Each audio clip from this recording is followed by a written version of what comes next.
नमस्कार दोस्तों, एक बार फिर स्वागत है आपका मेरे YouTube channel zero to infinity with Sanoj में।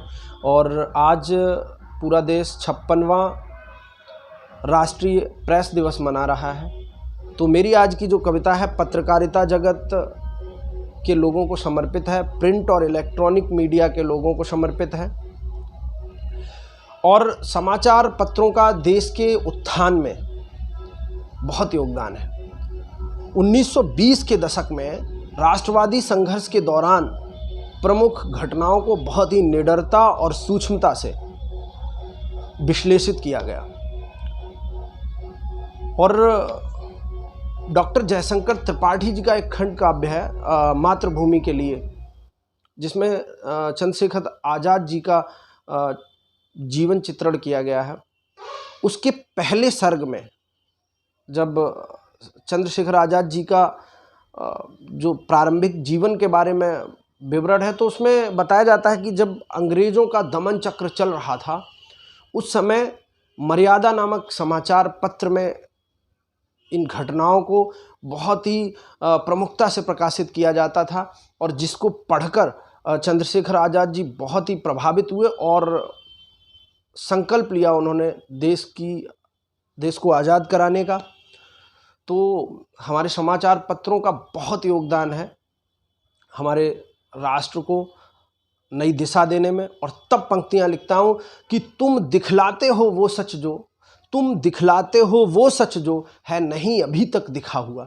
तुम दिखलाते हो वो सच जो है नहीं अभी तक दिखा हुआ। खबरों को परोसा है तुमने सच की भट्टी पे सिका हुआ।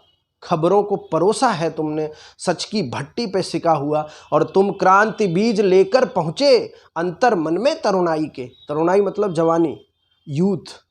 तुम क्रांति बीज लेकर पहुँचे अंतर मन में तरुणाई के। हो गए अमर है वीर कई पढ़कर के तुम्हारा लिखा हुआ।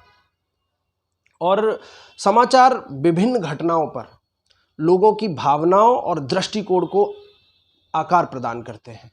औपनिवेशिक काल से वर्तमान तक जीवन के सभी पहलुओं को प्रिंट और इलेक्ट्रॉनिक मीडिया के द्वारा चित्रित किया गया है।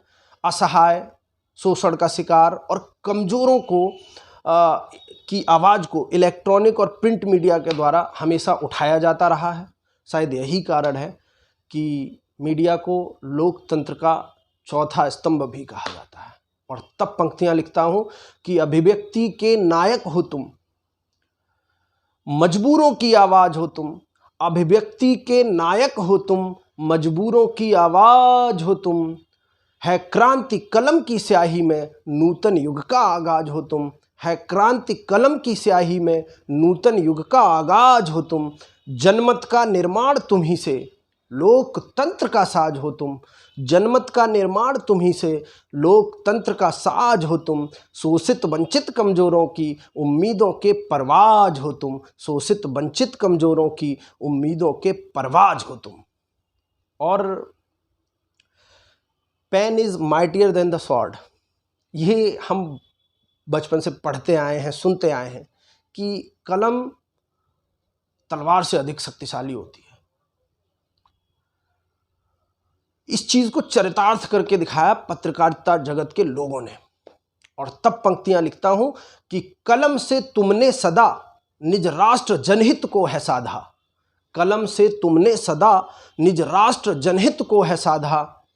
सुलझाई गुत्थी सदा नवचेतना में जो है बाधा। सुलझाई गुत्थी सदा नवचेतना में जो है बाधा। और कलम के जादूगरों से नवसृजन होता राष्ट्र का। कलम के जादूगरों से नवसृजन होता राष्ट्र का। यही कारण बल कलम का शस्त्र से होता ज्यादा। यही कारण बल कलम का शस्त्र से होता ज्यादा। और अंत में पत्रकारिता जगत के लोगों से यही कहना चाहूँगा कि जिस तरह से आप काम करते आए हैं समाज के शोषित और पीड़ित वर्ग के लिए, हमेशा करते रहिए। मैं जानता हूं कि आपका काम भी ऐसा है, आप 24 घंटे हमारे लिए खबरें लाते हैं और कई बार आप लोगों पर भी दबाव रहता होगा किसी भी खबर को ना छापने या ना दिखाने का। कलम पे बंदिशें हमेशा लगाई जाती रही हैं, परंतु हमेशा आप इन बंदिशों को तोड़कर कमज़ोर और शोषित वर्ग की आवाज़ को उठाते रहना, अपनी कलम को धार देना। इसी पे कुछ पंक्तियां लिखी हैं कि कभी असहाय शोषित छोड़ना मझधार में ना तुम, कभी असहाय शोषित छोड़ना मझधार में ना तुम, उनकी डगमगाती नाव को पतवार देना तुम, उनकी डगमगाती नाव को पतवार देना तुम। और करेंगे लोग कोशिश कलम पर बंदिश लगाने की, करेंगे लोग कोशिश कलम पर बंदिश लगाने की, मगर होकर निडर अपनी कलम को धार देना तुम, मगर होकर निडर अपनी कलम को धार देना तुम। नमस्कार, धन्यवाद।